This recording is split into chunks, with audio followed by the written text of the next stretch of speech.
So ito mga kadisenyo, trimming naman tayo ngayon at saka maintenance, no. Kasi ito ay napabayaan na. Halos 5 years na rin to nung natapos, no. So ito tsaka yung kasalukuyan nating project ay iisa lang yung may-ari. Yan. Ito yung sa main house, tapos yung sa kabila ay guest house.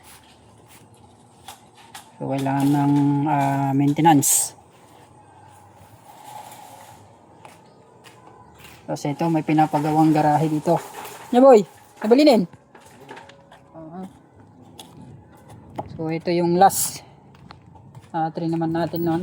Medyo yan, malalaki na naman. So dito naman pang outdoor. Pag may outdoor silang occasion, dito sila gaganapin. Dito hindi ginaganap. Ngayon dahil meron na yung sa kabila, yung kasalukuyang project ay dun na. Dun nagaganapin yung mga ibang event nila kung sakali. Yan. Sa kabila na yon. So ito yung kabuuan.